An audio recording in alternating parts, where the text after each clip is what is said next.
Novel वो खुद फना के सफ़र में था। किस्त नंबर 2। दूसरे दिन जाजिब अपने चंद दोस्तों के हमरा आया। वक्त मुकर्रर पर पापा काजी साहब को ले आए और चंद लोगों की मौजूदगी में मेरे जुमला हकूक जाजिब के नाम कर दिए गए।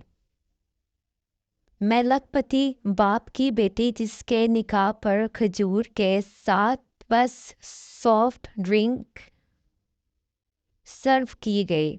आशिर भाई और पापा ने तो सर पर हाथ रखने की जहमत तक न की।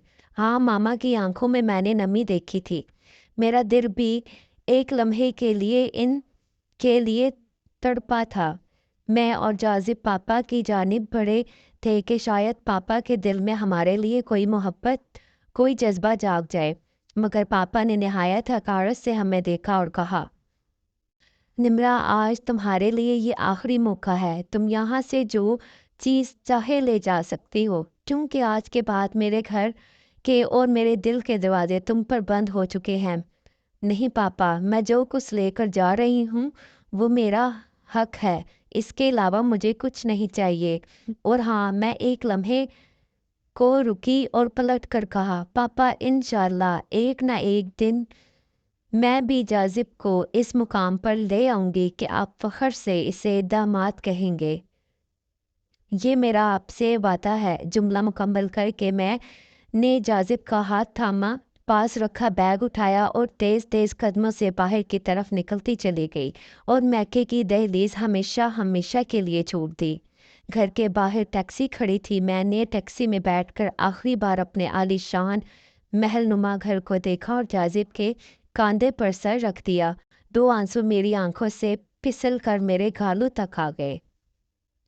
जाजिब की वालदा ने मुझे वल्हाना अंदाज में हमारा इस्तकबाल किया। छोटा सा साफ सुथरा 2 कमरों और छोटे से सहन पर मुश्तमिल ये घर मुझे पुरसकून लगा, जहाँ जाजिब की बेपनाह मोहब्बतों और अम्मा की मोहब्बत भरी दुआओं के साथ मैंने अपनी ज़िंदगी का आगाज़ किया।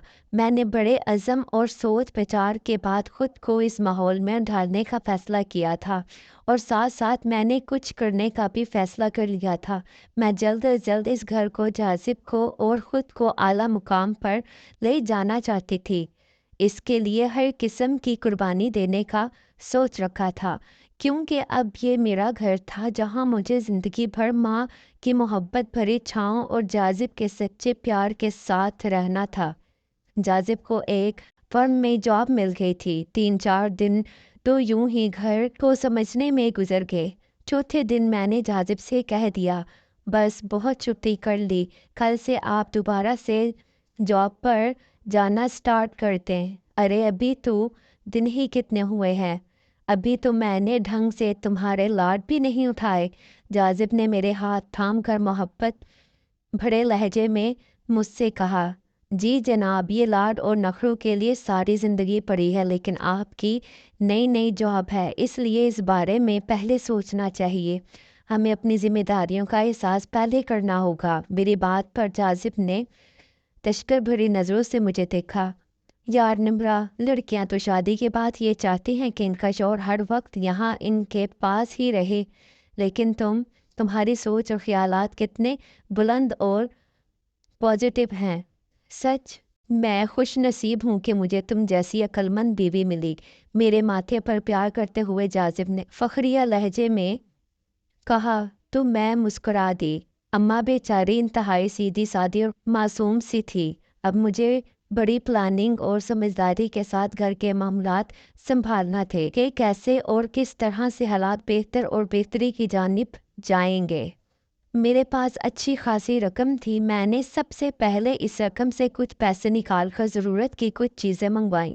बाकी रकम बैंक में जमा करवा दी। मुझे कोई काम करने की आदत तो थी नहीं। सुबह उठकर नाश्ता करती, यूनिवर्सिटी चली जाती, आती तो खाना तैयार होता, टेबल सजा हुआ मिलता, मैं फ्रेश होकर खाना खाती और सो जाती। घर के मसाइल और उलझनों से दूर दूर का वास्ता न था।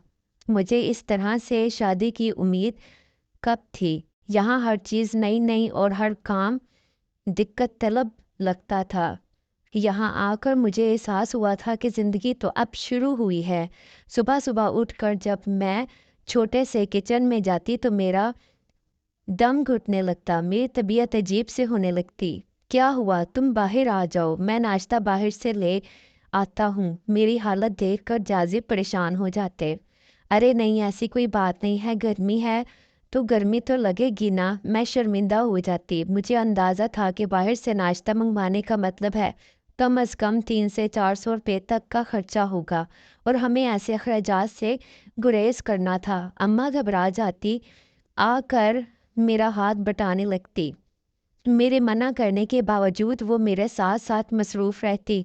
अम्मा को एहसास था कि मैं कैसे घर से आई थी, मेरा लाइफ़स्टाइल क्या था और मुझे यहाँ क्या करना पड़ रहा है। वो मुझे हर वक्त दुआएं देती रहती। अम्मा की नज़र में मेरी इज़्ज़त बढ़ती जा रही थी, जबकि जाजिब तो बाकायदा मेरे कसीदे पढ़ते थे। मैं ज़हनी तौर पर तैयार थी और मुझे अंदाज़ा था कि ख़ुद को किसी मुकाम तक लाने में घर के हालात बदलने में मुझे कितनी दुश्वारी हो सकती है, कैसी कैसी घटनाओं से गुजरना होगा, किस किस तरह से एडजस्ट करना होगा, एक एक पैसे को बचाना होगा। और इसी ज़िंदगी के भाग दौड़ में यूं ही करते करते मेरी गोद में सहाम और अजिया भी आ गए। इस वक्त मैंने घर में किसी काम वाली को रखने की बात मसरत कर दी। अम्मा अच्छा खासा हाथ बटा रही थी। फिर क्या ज़रूरत थी अच्छे खासे पैसे काम वालियों को दूं? वही पैसे बचा कर किसी और काम में ला सकते थे। इन सालों में मैंने बचत करके कमेटियां डालकर घर को खासा बेहतर बना दिया। ऊपर का पोर्शन मैं किराए पर दे दिया था और किराए की जो रकम आती थी इससे एक और बड़ी कमेटी में हिस्सेदार बन गई। घर की हालत भी बेहतर हो गई, किचन भी बड़ा और खुला बना लिया और साथ साथ आमदनी का जरिया भी बन गया। जाजिब ड्यूटी के साथ साथ ओवर टाइम भी करने लगे, इसलिए रातों को देर से आते मुझे घर का सौदा सलब भी लाना पड़ता। बिजली गैस के बिल भी जमा मैं ही करवाती थी, साथ साथ बच्चों को संभालती थी, लेकिन सहाम और अजिया की ज़्यादातर जिम्मेदारी अम्मा पर थी। मैं बच्चों को अम्मा के पास छोड़कर बाजार चली जाती। पीछे मुझे बच्चों की फिक्र ना होती। कभी कभी बिस्तर पर लेटती तो अचानक से मुझे मम्मा की याद आ जाती, मम्मा की आंखें याद आ जाती। मुझे लगता था कि मम्मा की आंखों में कुछ तो था।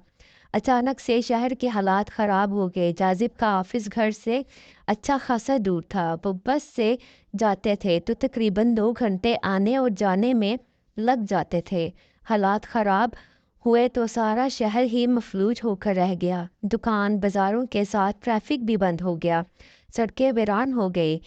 जाजिब ऑफिस से निकले तो घर आने के लिए कोई सवारी, कोई रिक्शा, टैक्सी कुछ भी मुयसर ना था। इनके साथ और भी दोस्त थे। आखिरकार मजबूरन इन लोगों को ऑफिस में रात गुजारनी पड़ी, क्योंकि करीब में कोई भी नहीं रहता था। इधर जाजिब सख्त टेंशन और परेशानी का शिकार थे। हम लोगों को लेकर बहुत फिक्रमंद थे। सारी रात कुर्सी पर बैठकर गुजारनी पड़ती थी और इधर मैंने और अम्मा ने सारी रात जाग कर गुजारी थी। एक तरफ जाजिब की फिक्र थी कि इनसे फ़ोन पर राब्ता था, मगर फिर भी वो घर से कोसों दूर थे और हम लोग पहली बार जाजिब के बिना रात गुजार रहे थे। बहुत उलझन और परेशानी का सामना था। दूसरे दिन जब हालात मामूल पर आए तो रात भर के जागे हुए थे, थके हारे जाजिब घर पहुंचे। वो फ्रेश होकर आए तो मैंने जल्दी से खाना लगाया। खाना खाकर गरम गरम चाय पीकर जाजिब की थकन कुछ कम हुई। इस रोज़ मुझे जाजिब को देखकर रोना आ गया। कितनी मेहनत कर रहे थे वो, सिर्फ हम लोगों को अच्छी ज़िंदगी देने के लिए। सारा सारा दिन ऑफिस में मगजमारी करते और फिर बसों में धक्के खाते हुए लंबा सफ़र तय करके घर वापस आते। काम से फारिग होकर कमरे में आई तो जाजिब जाग रहे थे। अरे आप सोए नहीं? मैंने इनको जागता देख कर पूछा। नहीं, आज तुमसे बहुत सारी बातें करने का मूड है। इनका लहजा खासा फ्रेश और खुशगवार था। अच्छा जी, करें बात, मैं इनके पास बेड पर टिकते हुए शोख लहजे में बोली। निम्रा, खुदा की कसम तुम मेरे लिए, मेरे घर, अम्मा और बच्चों के लिए अतिया खुदावंदी हो। तुम जिस घर से आई हो और आकर तुम जिन हालात से गुजर रही हो, इतनी जान फशानी से तुम सब कुछ करती हो कि दिल करता है तुम्हारे कदमों में सारे जहानों की खुशियाँ ला कर रख दूँ। जब तुमको इस तरह से आम से कपड़ों में घर के धंधों में उलझा देखता हूँ तो बहुत गिल्टी होता हूँ कि मैंने तुमको क्या से क्या बना दिया। जाजिब के लहजे में उदासी थी।